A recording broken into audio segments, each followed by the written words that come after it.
हाँ जी, type number 6 देखो। So last type अपनी एक्सरसाइज 11B दी।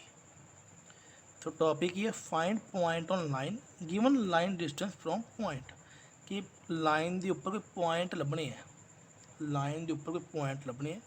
सो जिहदा अपन डिस्टेंस भी गिवन होगा। तो स्टेटमेंट देखो, वो अकॉर्डिंग अपना टॉपिक ज़्यादा क्लीयर होगा कि अपने को आह वाली लाइन गिवन है x+2/3 is equal to y+1/2 is equal to z-3/2, आह वाली लाइन है। हाँ, सो ये उपर कोई पॉइंट लभने, वो पॉइंट इतने भी हो सकते हैं, इतने भी हो सकते हैं, तो इतने भी हो सकते हैं। तो एक पॉइंट क्यों है इतने 1 3 3। हूँ इस पॉइंट तो इस लाइन के उपर पॉइंट लभने, हो सकता आ पॉइंट हो सकता वो आ वाला पॉइंट हो सकता वो आ वाला पॉइंट हो, कोई भी हो सकता है। सो आप रफली आ लैट कर लें डायग्राम के अकॉर्डिंग ऑन जी। ठीक है, इतने 1 1 3 है, 1 3 3 आ पॉइंट है। तो आ पॉइंट फाइंड करने हैं जिसका डिस्टेंस कितना 5 है गिवन अपन, इन्हों दोवों का डिस्टेंस कितना 5 है। यह पॉइंट अपन लभने हैं लाइन के उपर। ठीक है, सो ये स्टैप अपन नाल नाल लिखी जाएंगे जिवें सवाल सॉल्व करेंगे। देखो सवाल देखो, ये वाली अपनी लाइन गिवन है x+2/3 is equal to y+1/2 is equal to z-3/2 है। Okay okay, so first step अपना की है कि given line put is equal to K. तो पहला स्टेप की है, इस लाइन को के दे इक्वल पुट कर दो। आ वाली टर्म भी के दे इक्वल हो जूगी, आ वाली टर्म भी के दे इक्वल, तो आ वाली टर्म भी के दे इक्वल। सैकेंड स्टेप की है, find X Y Z value in form K. ठीक है, तो एक्स वाई जेड की वैल्यू फाइंड करेंगे इन फॉर्म ऑफ के दे विच फ्रॉम फस्ट स्टैप कह लो। ठीक है, देखो हम जिन्हों आप रफली सॉल्व करिए, देखो एक मिनट, देखो कि x+2/3 is equal to K. तो एक्स की वैल्यू कितनी होगी तो 3k-2 आयु है ना। सो y+1/2 is equal to K, तो y+1 is equal to 2k, तो y is equal to 2k-1 आ गया। So z-3/2 is equal to K, so z is equal to 2k+3 आ गया। ठीक है, सो हम अपने को जो पॉइंट है ना, वो कि पॉइंट है 3k-2 2k-1 2k+3। ओके, इतने स्टार्टिंग लैट पा लो। हम ये डायग्राम देखो ध्यान, आ अपनी लाइन की इक्वेशन की जी x+2/3 is equal to y+1/2 z-3/2 है ना। तो इनू आप जो के दे इक्वल पुट कर लिया, तो अपने को आ पॉइंट मिल गया वाली जिसकी वैल्यू कितनी है 3k-2 है, 2k-1 है, तो 2k+3 है। ये पॉइंट कितने कितने लाइन के उपर लाई करेंगे, वो मान लो इतने आ गया भाई, इनू नाम दे देंगे आप पी पॉइंट। तो पी पॉइंट कितना हो गया अपना 3k-2 हो गया, 2k-1 हो गया, तो 2k+3 हो गया। तो अपने को गिवन पॉइंट कि वो इतने मान लो, इनू ए मनो 1,3,3। सो एक गल नोट करो कि ये पॉइंट आप इतने लैट करने की मतलब कि इन्हू के दे इक्वल क्यों पुट किया। जी आह वाली तीनों पॉइंट आप फाइंड किए ना, ये वाले ये इस लाइन को सैटिस्फाई करनगे, सैटिस्फाई। ठीक है, ओके, नहीं इन्होंने वैल्यू जो आप इतने पुट करिए तो अपने को इज इक्वल टू के आऊगा answer, mean left hand side equal to right hand side आऊगा। सो ये सैटिस्फाई कर रहा है, इट मीन ये पॉइंट है लाइन के उपर ही लाई करनगे। जो पी पॉइंट है ना वाला पी पॉइंट है, ये लाइन के उपर ही आऊगा, उपर उपर बिल्कुल आसे पासे नहीं है। ठीक है, हम देखो ए पॉइंट आप लैट कर लिया, पी आप फाइंड कर लिया के की फॉर्म च। सैकेंड स्टैप, इन्हों दोनों का डिस्टेंस कितना है 5 है ना, इन्हों दोनों का डिस्टेंस कितना 5 है। सो डिस्टेंस फॉर्मूला अपने याद हो कि फॉर्मूला कि ए पी का डिस्टेंस कितना इज इक्वल टू 5 है ना। फॉर्मूला डिस्टेंस फॉर्मूला कि अपना x2 अपने पॉइंट होंगे x1 y1 z1 x2 y2 z2 ये पॉइंट है। तो x2 minus x1 the square plus y2 minus y1 the square plus z2 minus z1 the square ਉਹਦੇ ਉੱਪਰ ਅੰਡਰ ਰੂਟ ਪਾ ਦਿਓ। ਸੋ ਇਹ ਆਪਣਾ ਕੀ ਹੈ ਡਿਸਟੈਂਸ ਫਾਰਮੂਲਾ, ਠੀਕ ਹੈ।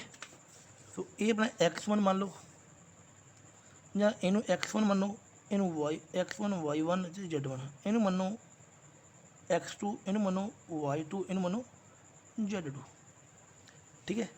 सो अप्लाई करो x1 x2 minus x1 the square plus y2 minus y1 the square plus z2 minus z1 the square, ये पर रूट पा दो इज इक्वल टू 5। तो डिस्टेंस अपन गिवन है आ रहा, आप पॉइंट लभने वाले। सो जी अपन सॉल्व करिए, स्केयरिंग करो both side, squaring both side, जो स्केयर करांगे आ रूट कैंसल हो जू तो इधर 25 बन जाऊगा, ये रूट की कैंसल, इन सॉल्व करो 3k minus 3 square 2k minus 4 the square plus 2k square is equal to 25 इतने ले लो। सो ये उपर a minus b the whole square identity open करो कि a square plus b square minus 2ab, तो minus 2ab के according यदा आंसर आऊगा जी 18k 18k, ठीक। ये उपर भी a minus b square open करो, तो a square plus b square minus 2ab, तो 4 माइनस 16k, तो ये बन अपना plus 4k square is equal to 25। So k square वाले कोएफिशिएंट है इन्हों ऐड करो 9 प्लस 4 13, 13 प्लस 4 17, ओके। तो हम के वाली कोएफिशिएंट सॉल्व करो माइनस 18 तो माइनस 16 बन जाओ माइनस 34k, ठीक है जी। उस तो बाद कॉन्स्टेंट ऐड करो 9 आ जाएगा plus 16 25 plus 25 is equal to 25 है ना। तो इनू मनो इक्वेशन नंबर फर्स्ट ये वाली। सो 17k स्क्वायर माइनस 34k, तो जो इनू आप इधर लियावांगे ये दोनों कैंसल हो जाएंगे इज इक्वल टू 0। तो ये 17k कॉमन ले लो, सो इतने k minus 2 is equal to 0। So 17k is equal to 0 and k minus 2 is equal to 0। So k दी दो वैल्यू होंगे, एक k की वैल्यू 0 आ गई इतों, इतों k की वैल्यू 2 आएगी है ना। तो फिर इनू देखो हम k की वैल्यू आप फाइंड कर चुके हैं, सो लभन की पॉइंट इस लाइन के उपर। सो हम देखो k की वैल्यू इस पॉइंट में पुट कर दो p के विच, p वो पॉइंट है जो लाइन के उपर लाई करता है। So k is equal to 0 put in first equation, जी पुट करेंगे 0 इतने आप, तो 3 इंटू 0 3 इंटू 0 0 0 माइनस 2 कितना गया माइनस 2 आ जाऊगा, फिर 0 पुट कर दो 0 माइनस 1 आ जू 0 प्लस 3 3, ये वाले पॉइंट है इस लाइन के उपर आउणगे जिसका डिस्टेंस इन्हों के कोलों कितना है, इस कोलों 5 है। तो पॉइंट किन्ने होंगे अपने इतने लिखते हैं माइनस 2 माइनस 1 तो 3 है ना, जो के की वैल्यू कितनी है 0।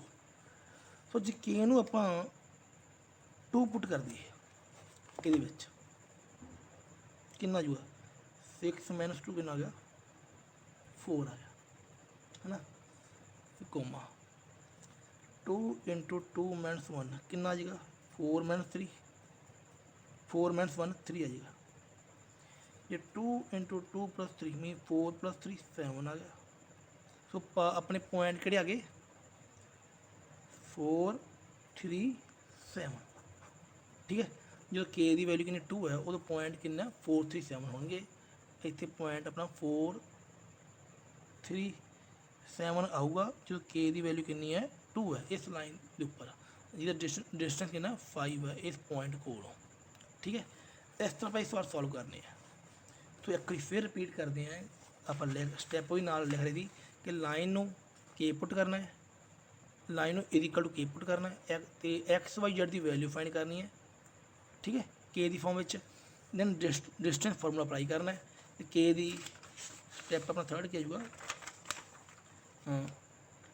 Apply distance formula. स्टेप 4 की find value of k and step number 5 k value of k put in first step कह लो और equation, then it is answer. So ये 5 स्टेप आप याद रखने सवाल सॉल्व करने वास्ते। सो इस तरह अपनी एक्सरसाइज 11B की अपनी फुली कंप्लीट। ओके।